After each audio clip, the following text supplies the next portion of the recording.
every... Nope, it's a retry. Okay, it's on.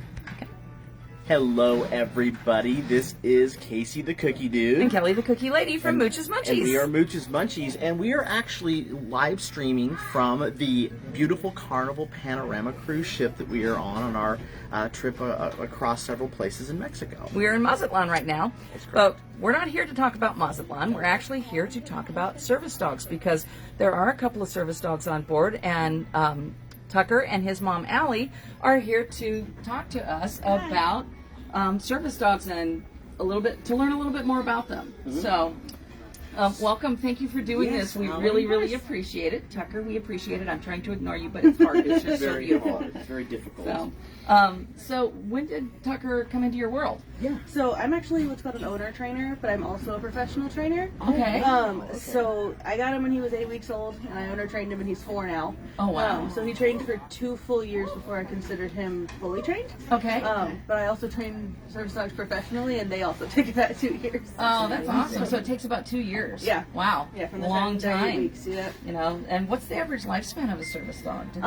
They usually work till 9 or 10. Depends Okay. on the dog. Some of them burn out a little bit faster. Some of them work a little longer. It just kind of depends on what they do every day and how long they can handle it. And their health, of course. If they start to go downhill, we're not going to work them any more than is right for them. Awesome. So, well, that's one of the things that we can come into play with, because what we do is a very healthy thing to help them out. Right. So, is it okay for me to ask what he's trained to do? Sure. Yeah. So Tucker is a medical alert dog. So he alerts to my heart rate. So when my heart rate spikes up over or close to 120, he'll let me know.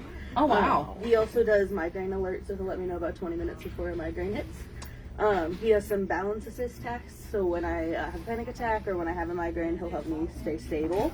And then he'll do like pressure therapy, he'll go retrieve anything I drop, he can turn the lights off, anything like that. Wow, you don't even do I that. know. It's like making me feel very inadequate here as a husband. My goodness. Oh, that's awesome. And I'm sure it takes a lot of work. We actually have a friend who's got a golden puppy that she's getting trained to let her know when she's got a migraine or coming on. So that's really cool. That's part of what sparked our interest in wanting to know more about it. Well, and may I ask, so how do you, what are the things that help a dog sense migraines? How does that, what is it? Technically there's no scientific evidence right now that you can train it. It's theoretically a natural alert because every migraine is different. So your dog kind of has to pick up on its own. I personally scent trained him and it worked. But you can't necessarily rely on that. But yeah, I did it the same way as my heart rate alert. So once I got a migraine, I just wore a specific t-shirt and then had him sniff an alert to that shirt, and then it transfers. Well, because we know that a dog's scent is like 100 times more sensitive than a human, so they must sense, I would think, that would be the chemical change in your body that brings usually that on. saliva or sweat. Okay, that's very interesting. Yeah. Okay. So, well, from your training experience, do you train other breeds of dogs also to do this type of work? So there's what's called the Fab Four. It's golden retrievers, Labradors, poodles, and smoother rough collies. And then the 5th honorary is the German Shepherd. Okay. They're really good for mobility dogs. But yeah, those are all just the ones that have the highest success rate, I guess. Interesting. But other breeds can do it. Any breed technically can be a service dog. It just takes a specific temperament. we had a neighbor before he passed that they had a German Short-haired Pointer, and he could tell when Andy's blood sugar was getting low. Yeah. And he would nudge him to go get something to eat. Yeah. So it's amazing. Dogs, we always knew dogs were wonderful, but some of them just have even better skills. So that's really cool. So you said you've been on a few trips with him now. And This is my first one with him. Your first one with him? This is Oh, your okay. 5th cruise. 5th cruise, first one with him. Okay. And how is it traveling with a service dog? It was a lot more prep work, but it's great. It's definitely let me enjoy it a lot more. I'm not stuck in my room as much.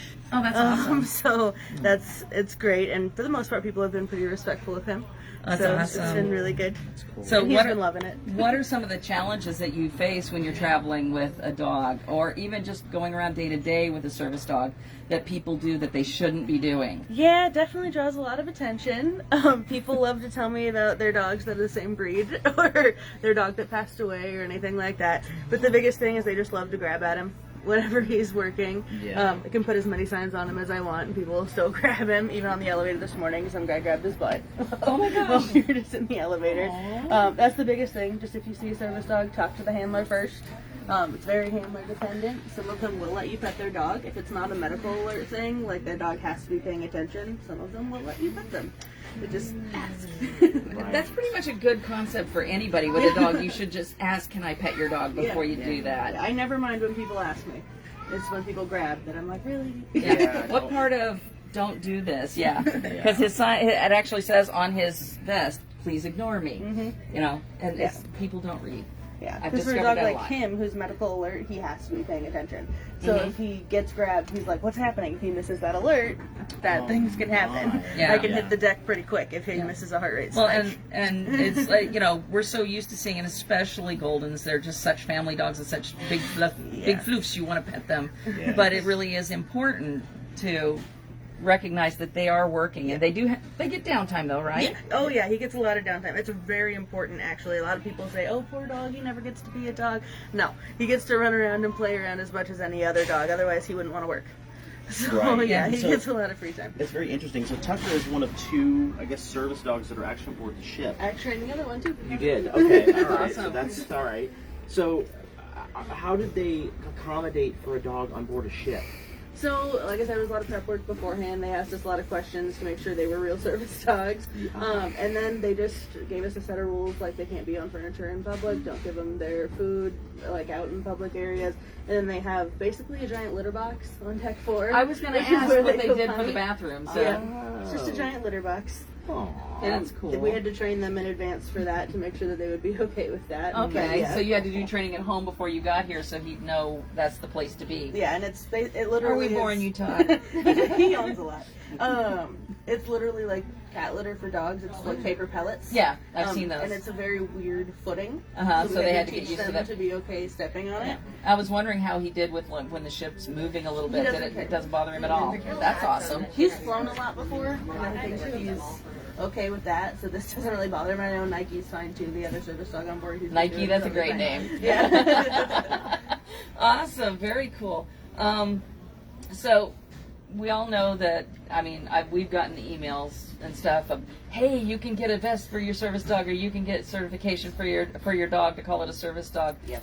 How does that impact what you do and what you're going through with your dog? Yeah, so one of the first things to note is that there actually is no certification for service dogs in the United Correct. States. Yeah. So people go and they buy these certification cards, and then they take their dog into a business, and then I come along and the business is like, where's your certification card? I'm like, doesn't exist. And then I have to fight them at the door to let me and my dog in. Because the people with untrained dogs come in and their dog Exactly. pees on things and runs around or has a fit. Yeah, and then what also will happen is those untrained dogs go in and they do pee on stuff, or they'll growl at people or jump all over people, and then the managers want to let me in because the last dog did all of this stuff, and I'm like, okay, well, that dog wasn't a service dog. Like, I've been almost denied to a restaurant because they're like, that last family put their dog on the table and was like feeding him off the plate, and I'm like, that wasn't a service dog then. Oh my goodness. So, because we actually have talked about it before, that it's like, look, if your dog is not trained, if they are not a service dog, even the emotional support thing, make sure if you're going to take your pet as an emotional service animal, make sure they're fully trained so that they behave themselves and they don't cause problems for people who have legitimate service dogs that need Emotional them. support animals actually don't have public access rights either. Yeah. That's true. They can't go into public, which is, I mean, if they had the training, personally, I know every handler differs on this. Personally, if they were trained, I wouldn't mind it because I know that ESAs are very helpful for people. But the problem is people aren't training them, and then they're attacking legitimate service. Exactly. It makes it so much harder for you guys to get into places and to deal with what you need to do. Yeah. So you mentioned, so you said that there was about 2 years of training. What are some of the things that you have to be trained on to qualify, I guess, as a service? Yeah, so it kind of varies on what you're going to need the dog to do. But it starts when they're itty bitty babies with just a lot of exposure. You take them out into pet friendly places to go see basically everything you can before they're 16 weeks old. Because that's where the critical socialization window closes. They're kind of like, okay, like they can still learn, but they're not as spongy for new experiences. So you just take them a bunch of places when they're young, and then you start with their basic obedience training. That usually takes several months before you're solid enough to actually take them out and do stuff like that. And then public access training takes quite a while because they have to learn to behave in any situation. And of course, you can't train for everything. So there's always something you run into in public that the dogs are like, ah, you don't know what it's going to be. Yeah. And then task training, of course, it depends on how long or what you need from the dog and how well the dog does with it. So a dog that needs to do 5 tasks won't take as long as a dog that needs to do 20. So it just depends on each one. So, what's the percentage of dogs that flunk out of training versus the ones that make it through? So for dogs that are bred for it from a program, only about 30% of dogs make it. Wow. Wow. Yeah. Dogs That's that are not bred shocking. for it are way less. Okay. Yeah. So- He wasn't. so even I got in- lucky. Yeah. So even in the golden retriever group, that they, wow, that's crazy. Well, and 30%. Goldens are bred, like Goldens and Labs, they're bred for multiple different things. So Right. you can have like sport Goldens, show Goldens, that kind of thing. And then so some breeders breed specifically for service work, and even those, 30% of them make it. Because it's just so, like, they have to be such solid dogs that a bomb could go off next to them and they're like, they'll look at it, but they gotta recover and keep working. And they're still taking care of Yeah. you. Exactly. Wow. That's awesome. So cool. So, is there anything else we should know about service dogs and interacting with them, or what people should or shouldn't do? Yeah, if you Just could ask. teach. Yeah. Kind of teaching us a class on this. Yeah, really all it is just ask and be respectful of the dog. It's the worst thing in the world when someone wants to come up to you and only talk to your dog. Come up to you and look at the dog and be like, hi, how are you? And you're like, hi, I'm here too, hello. Our dogs aren't service dogs. That's how people are with us. It's Yeah. like they just want to sit on Yeah, our but with dog. ours, I mean, well, let's face it, they're adorable too, but they don't have vests on, so it's okay. Exactly. Right. And like, don't send your kids to come greet the dog. I have that happen a lot in stores. People They're are like, like, oh, the "Oh, puppy, go say hi to the puppy. And I'm like, no, No. please don't. It makes you look like the bad guy. It does. And then people get all mad at me, and I'm like, yeah, I'm sorry, he's working. Leave working. Yeah, that's why we have the sign. Yeah, it's just be respectful of them. That's the biggest thing. Ask the handler because every handler's different. And how is Tucker's personality different from vest on versus vest off? I'm curious. So he's actually a pretty chill dog.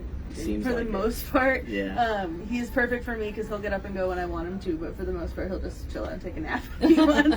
But when his vest comes off, he knows he's not working and he can go grab a toy and run around. I was and gonna say, play what's if his he favorite wants toy? to. Yeah, what's his toy choice? He has like this little. He can't do things with stuffing because he won't rip the stuffing out. But Got that Are you a toy. gutter? it's a flat, like crinkle toy that has a squeaker on both ends. He loves squeakers, so he'll Oh. like throw that thing around and he'll Very chase a cool. ball too. Oh, very cool. But Nike, the other dog on board, he's a great worker. Loved that dog. I almost stole that dog from her. He's a great worker. However, when his vest comes off, he's a nutcase. He's running all over the place. All the pent-up energy comes out. But that's perfect for her because she walks a minimum of 10,000 steps a day. Oh, that's She, awesome. Like, she can't drive because she has epilepsy, so she Okay. has seizures. she So has is that to what walk he's trained everywhere. for, is to help to let her know one's coming? No, so you can't actually train a seizure alert dog. He's a seizure response dog. Oh, okay, so Um, he helps take care of her. Yeah, that's another one of those that the alert has to be natural. The dog has to pick up on it themselves. But yeah, he will pull an alarm on her belt to let someone know that she needs help. There's a cord in her house that he can pull, and then he actually has a specialized task because when you pull his her door handle in her apartment, it unlocks. So he'll open the door for the ambulance. When she Oh, gets wow. there. So yeah, he's a little bit higher energy, but she also like does a lot more. So That's she fantastic. needed a high energy dog to keep up with her. Oh, that's awesome. It's amazing all the things that they can be trained to do. Oh, yeah. And all that. That task was a lot of fun for me to work on. Yeah, I bet. Sure. Well, and that actually brings up another great point. So when you're dealing with service dog, or if a person is approached by a dog wearing a vest and the handler's not with them, what should that be alerting people to do? Usually you should follow them. You can say like, where's mom? Or do you need help? Sometimes check their vest. They'll have instructions on the vest that say like, tell me to find mom. Or just go up to them and they'll just take you right there. That's awesome. It just depends. Yeah. No. You're stealing the show here, He's Tuck. very lovey. Yes, You're stealing he the is. show, Tuck. That's okay. You do a good job, buddy. Yeah. Yes, you do. So He's like, what are we doing, mom? he's like, we're teaching people about what you do. Yes, so they can understand better. Yeah, we want to make sure people learn and get better at this, so that Yeah. because everybody deserves respect, and a lot of times when it's something that's different than the norm, people don't know how to handle it. They don't yeah. know what to do. So if we can help spread information, that's one of the things that we love doing. Yeah, And we're, especially like when people look like me, I don't look like I'm disabled. So I get a lot of, oh, who are you training for? And I'm like, he's mine. And then they want to ask me questions. And I'm like, I don't really want to talk about that right now. Exactly. So it's just like, I know. all disabilities are different. They might Exactly. look Well, thank you for completely sharing fine. that with us. That's why I asked, is it okay to ask? Yeah. Because, not everybody wants to tell their whole secrets to the world. So. And I can look totally fine one minute, and the next minute I'm on the floor in a pain flare, like not wanting to move. Oh my goodness. So like, So- it just depends on. And it's so that awesome to moment. have somebody always there for you. Yes. So even if he's not in his best, if something happened at home, he would go right into work mode and take Yep. care of you. For sure. So, awesome. What are you doing? Very cool. I don't know, Molly. I have no idea. Is it getting closer? That's one thing our society is actually very bad at, is actually teaching children that not all, disabilities are visible. Yeah. You know, People assume you have to be like in a wheelchair to have a service dog, and I'm like, no, either a wheelchair or you have epilepsy. That's it, or you're blind. Those are the three things that people Right. recognize. Right. So yeah. Yeah, there's so much more going on, that people need to be aware of, and I'm so glad we were able to do this to help share that. And thank you, Allison, so much for sharing your time and sharing Tucker with us. And by way of thanks, Tucker, you get some cookies. Yes. We're sharing some of our peanut butter happy hearts, and because we want dogs to live as long as possible. You want to taste it? He's like, yes, yes, I do. Because we want our dogs to live as long as possible, that's part of why we created this. It's real food. There's not chemicals and preservatives, which will help extend their life. Oh, look at you. All the way. Good. Aw, good boy, Tuck. Crunch, crunch. Good job. All right. Well, thank you so much. We really appreciate your time. And Tucker, we appreciate your time too. He's like, Enjoy your I'm cooking. busy eating. Oh, well, thank you. And thank you, everybody, for joining us. We really appreciate it. We hope you learned something about service dogs. And, hey, if your dog needs treats, don't forget moochesmunchies.com. We ship across the U.S. And also, if you're in Las Vegas, our store is at 101 South Rainbow Boulevard in suite number 30. Yes. So we'd Mooches love to see you. Munchies. And we hope you learned something today. Thanks. Bye.